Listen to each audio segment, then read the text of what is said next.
It's Boxing Day, round one.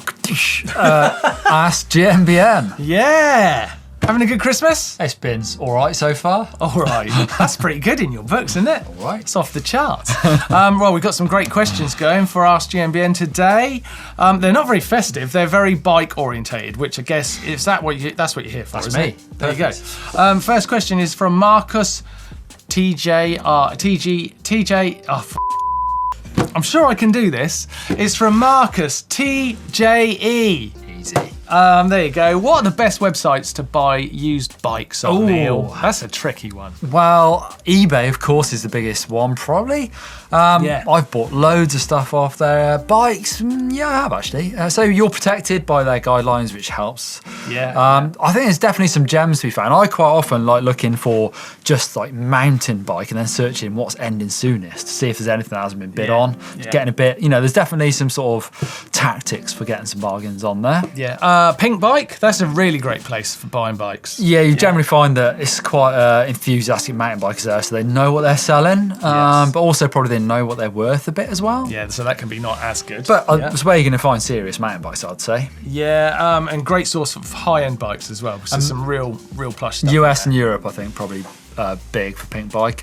Craigslist, mainly USA. I've never been on Craigslist. No, I haven't actually. I've heard of suspect things on there because obviously people steal bikes. People want to find somewhere easy to sell them. So that's one of the ones. Well, Gumtree in the UK, I think it's quite a similar thing. Right. So it's sort of classifies. You can buy, shed tools, anything on there. So that's where probably one I would be slightly careful of as well. Stolen bikes. I'd be wary of that one. Facebook. That's a Facebook Market. That's a good place to buy. I've been checking out stuff now. I want to buy myself a new cheap commuter bike, and it's good for really localizing stuff. So you can look at sort of within 5-10 miles of your home and see if there's anything you want on there. Well, that's a really great option because that can be a big difference whether you're going to bother buying something or not. The only thing I've found, unless I've not got the knack of it, is you find everything. You'll see all sorts of kids' bikes, whatever. So to find the one that you maybe want, you're going to have to scroll quite a lot. Right. There's bikehub.co.za. Apparently that's a really good one for serious cyclists in South Africa.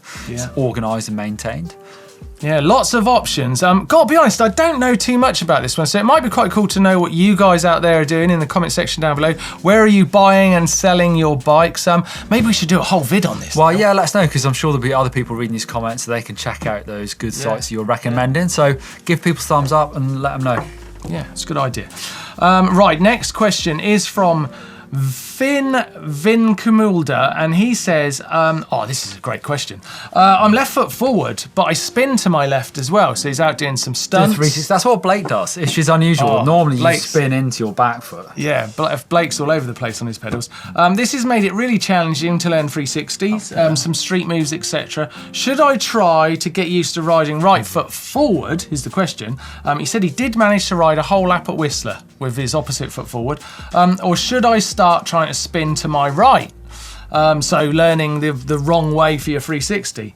He says he's rode some street trials, and to add to this confusion, I can only do pedal hops, endos, pivots, and foot jam tail whips with a right foot forward as well. Well, Neil, you say what you're going to say first. And then you say it. I would say don't try and ride your wrong foot forward. Don't try and learn it. That would be, I think you'd go backwards a long way before you start going forwards. And then you say, should I try spinning to my right? Which is actually what I would say is the way you should have been trying. You'll probably find it easier turning into your right. So turning in towards your back foot. That's the way I would 360.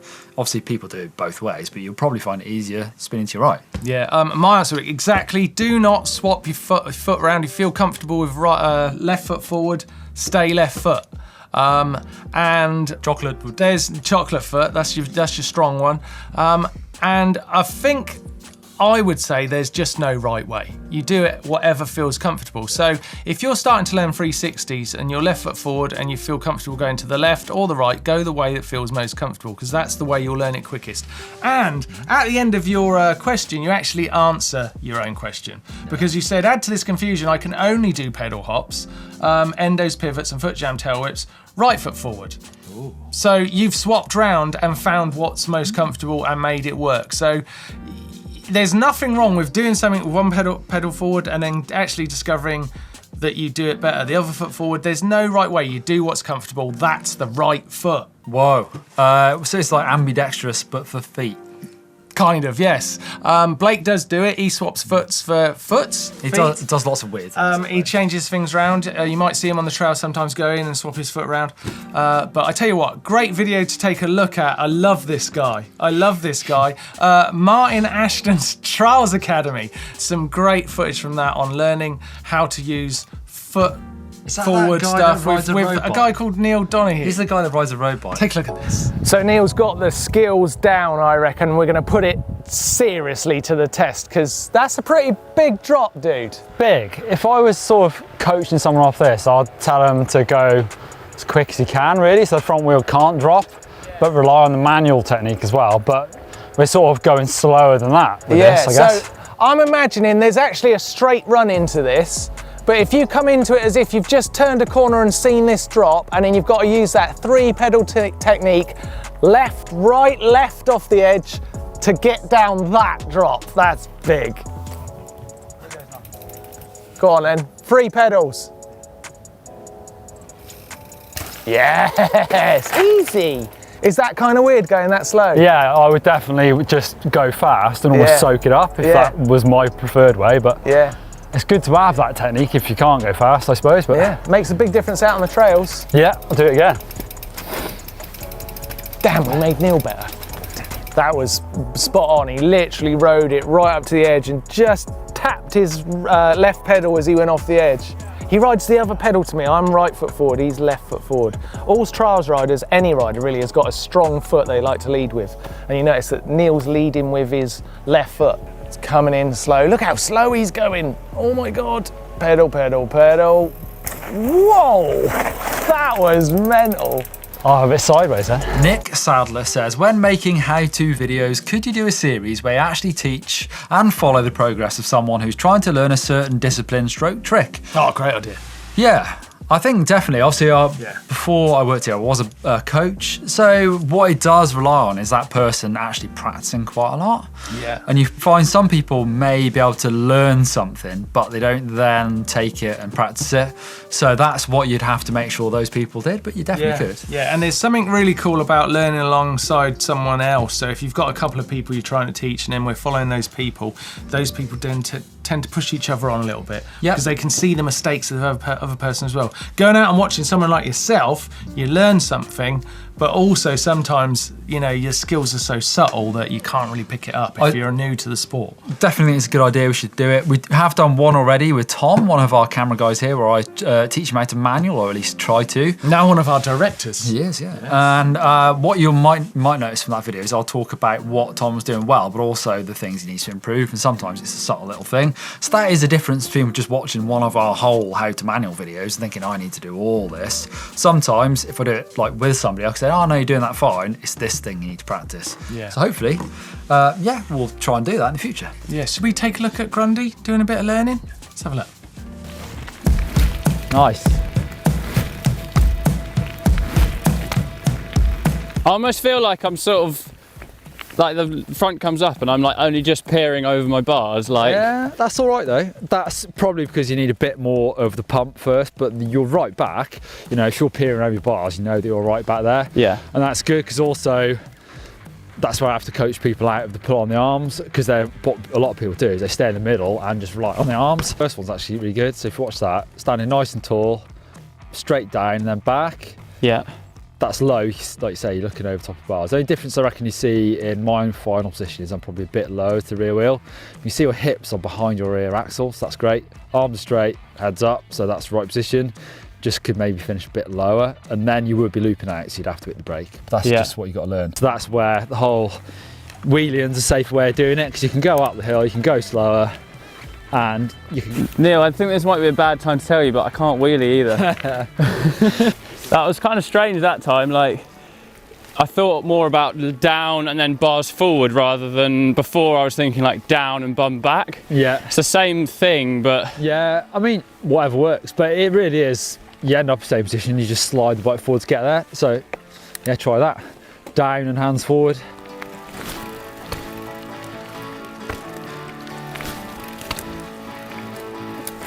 Nice. Okay, next question is from Erebus Skellerus, and he said, what happened to steel frame bikes, Neil? Still there. And wouldn't it make sense as it's sturdy, steel that is, even though it's a bit heavier than aluminium? Well, steel bikes are still around. Yeah, there's definitely tons of them. Well, and there's the niche end of it where you get the sort of cool hand-built ones. Loads of them. Well, not loads. That's a bit more niche. But there's loads of cheaper, lower-end steel hardtails around. I love it. I've saw one that I commute on. Brilliant. Yeah. No, there's nothing wrong with steel at all. It is a different ride to aluminium. That's true. But the same as carbon's a different ride to aluminium as well. So. It depends on what the bike is. The geometry's very important. Sometimes a lot more important, I think, than the material. There's a lot of carbon fibre these days, so that's probably taken over. There seems to be just aluminium and carbon, really. So steel is sort of in that niche a bit more on the lower end. So yeah, it has sort of disappeared a bit, but they're still there. Yeah. Next question from Super Trooper. How do I get more confident to do jumps and drops? Over to Coach Neil. Confidence is a funny thing. You've just got to keep practicing. You've got to know what you're doing right, what you're doing wrong, as I said earlier. Actually, there's another question about that from Zach Farrelly. Recently suffered a knee injury and I don't have my confidence back yet. Well, knee injuries adds a bit of a sort of added sort of challenge to it because they can easily be flared up again. I've had plenty of knee injuries, and you can be riding and make a little mistake and have to dab and sort of go back a few steps. So I think they can really knock your confidence. Yeah, absolutely. If you're making that mistake and then you're making an injury worse, then your confidence is going to go down seriously. So you've got to really take your time, come back at the right pace.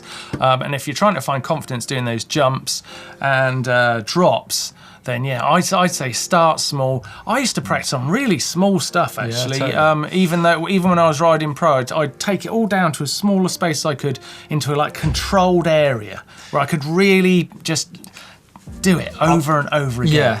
Of course, we've done loads of videos on those jumps and drops. I would say, yeah, take it back. Try and learn on a small jump and try and make height. If you can make height on a small jump, then it's the same skill.